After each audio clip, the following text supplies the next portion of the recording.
Now, South Africa is facing a new challenge in supplying electricity. We do not seem to have proper infrastructure to connect renewables into the grid. In other words, Eskom's grid cannot handle new renewable energy yet.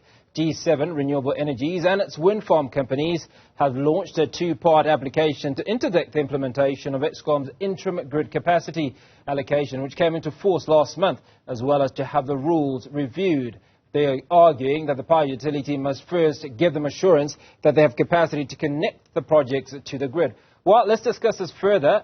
I'm joined by Professor Sampson Mamphweli, an energy expert. Professor Mamphweli, appreciate your time this evening. Very, very complicated, it seems. But what are the specific concerns raised by G7 Renewable Energies and its legal challenges against Eskom's IGCSA rules? So, good evening to you and the viewers. So what happened was Eskom made a submission to the National Energy Regulator, that is the custodian of the grid code, to change the rules, the grid connection rules. And in that application, they are basically saying they want to change from the first come, first served kind of an approach to the first ready, first served approach. If you look at the entire application, it's a noble one. It's good for the country. If the courts look at the public good, then they will be able to go with Eskom on that. What G7 is saying, on the other hand, is that they are saying that Eskom cannot implement the new rules without first getting approval from NERSA, which is legally correct. So Eskom cannot do that according to the law. There are in the new rules, Eskom is saying that they will then be able to revoke the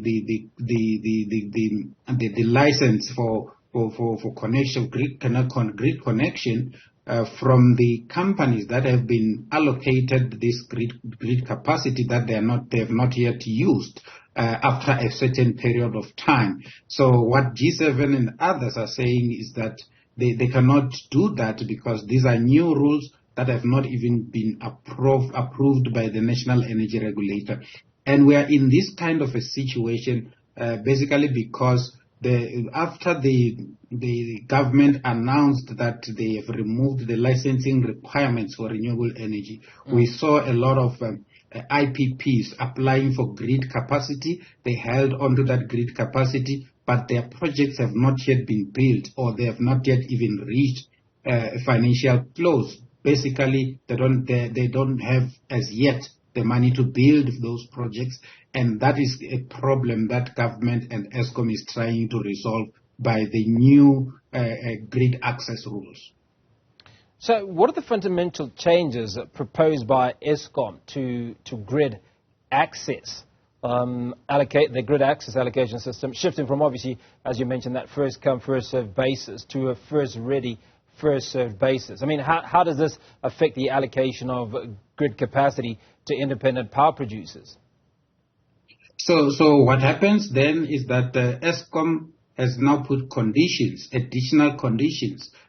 So in the past, you would then get what they call the cost estimate letter, where you go to Eskom, you approach Eskom without having so many things. You didn't even need environmental authorization or anything of that nature. You just approach them, you pay a sum. I think it was 100,000 by then, and then Eskom would then look at in the area where you want to connect, and then they will tell you whether there is grid capacity or not. And if there is no grid capacity, in that cost estimation letter, they will then estimate the cost of upgrading the grid to the level that you want. So what they've changed now drastically is that first you need to meet certain requirements. And those requirements are that you need to have environmental authorization, you need to have a power purchase agreement in place, you need to have the appointment of the design engineers for the grid in place. You need to have measured data for primary energy. Basically, if you want to erect a wind farm, you need the wind data for the particular area for a minimum period of 2 years, for example. You need grid capacity allocation guarantee as well. Professor, I mean, for me, it all seems to make sense, doesn't it? Surely what Eskom is trying to prevent is an absolute waste of time, one. And secondly, to allocate to individuals, organizations that may not have capacity in the long run. That is correct. That's why I said it's a noble idea. So if you look at the public good, we are sitting in a situation where we don't have enough energy, enough electricity. We are sitting under load shedding. We've got projects that could connect, that could start working towards connecting, that can start building now. And they don't have grid capacity.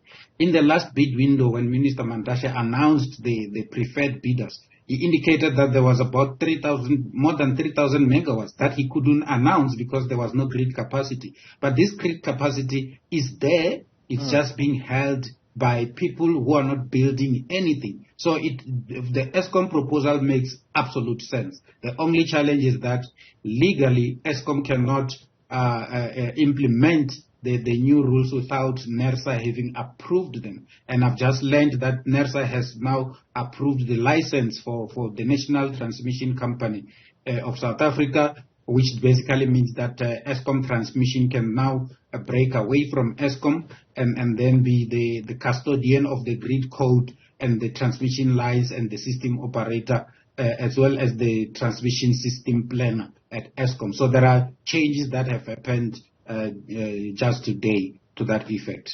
Well, let's talk about G7. And how does G7 Renewable Energies assert that it has a legitimate expectation of success in its grid connection applications for the 2 wind farms? That is basically because they already have cost estimate letters, which was the old system that Eskom was using. So they have already approached Eskom. They've already been given the cost estimate letters with regards to the 2 projects. What the new rules say now is that they need over and above that cost estimate letter. Basically, that cost estimate letter gets nullified if we look at the new rules. Then they have to basically meet the other requirements that I've just mentioned. And in some cases, they did not follow through and meet some of those requirements. So that is their challenge at the moment. They say they have a legitimate expectation that they will then get approval for grid connection because they are relying on the old system, which legally it's still in effect. But, if you look at the public good kind of a thing, and the new rules, it wouldn't be effect, but legally it's still binding. So what's your opinion around this tug of war, if you would, by these entities, particularly at a time where the country is facing load shedding and it's been costing businesses and individuals across the country? My opinion is that the parties must go back to the drawing board and have negotiations. They need to talk because we can't be held at ransom by people who are holding onto something that the entire nation needs while they are not using it, and it belongs to the nation. This grid capacity belongs to South Africans. It doesn't belong to any individual. The fact that the IPP has got a cost estimate letter that they've paid for, and the fact that they've got they've got a cost estimate letter that they're holding on to, does not necessarily mean that they've got a grid capacity, access to the grid capacity. They're just holding on to it. And we don't know when they are going to build these projects. My honest view is that if they think of the South African economy that is bleeding jobs, that is bleeding more than 500 billion rand per year due to load shedding, they need to start thinking about releasing those letters back to Eskom and allowing those who've got capacity, who have reached who can reach financial close, who can meet these new requirements, to meet the new requirements and build the much needed generation capacity that we need in the country. We are behind in terms of bringing in new generation capacity by more than 10,000 megawatts of renewable energy. And if you add that to the fact that we lose between 15,000 and 18,000 megawatts to breakdowns of the Eskom coal fleet.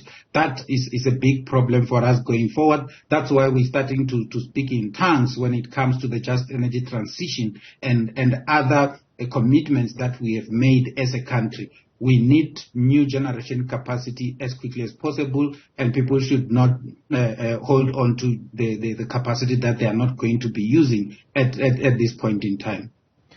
So let's just focus a little and look at just energy transition and the fact that South Africa has been allocated by the West, or promised, $8.6 billion, which I think Dr. Hosienza Ramaphosa has says is a drop in the ocean, or is insufficient.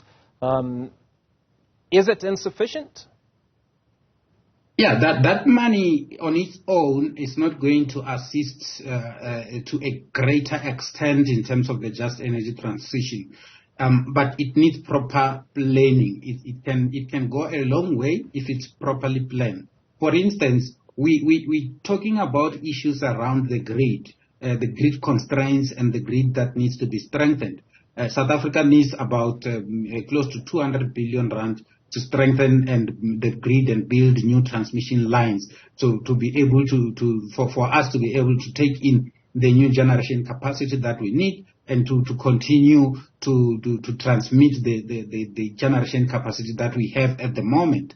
Now, if you take that $8.5 billion US and then you say this money we're going to use it for strengthening the grid in areas where we need to connect renewable energy, it will make a huge difference. But if you take that money and you say you want, for instance, to build new power stations and things like that, it's not going to make a huge difference. So it depends on how you allocate the money, and that is basically what will determine the impact that the money will have on the South African grid. Some of it, I believe, it's going to be used at Komati Power Station to build some of the systems that are going to be built there.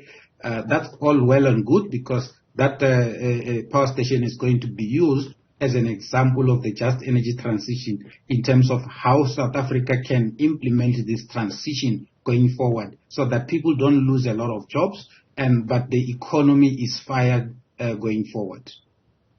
Now, finally, before we let you go, I'm going to put your head on the block a little bit.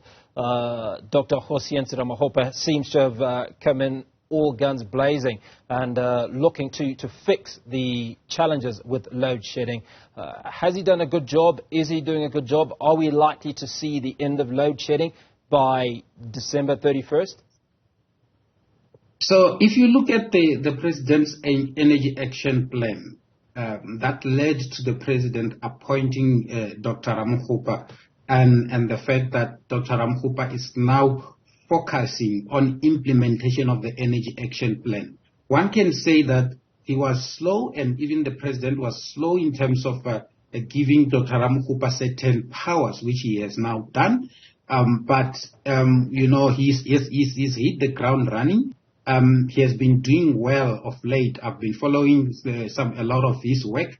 Most of the things that is starting to bring on board will start to bear fruit in the next 4 to 6 months or so. So in my view, we need to give Dr. Ramaphosa some time as well. I know, as a politician, when he speaks, he makes those kind of promises that people think we'll wake up tomorrow and then there won't be load shedding, or we'll wake up tomorrow, the stages of load shedding will be very, very low.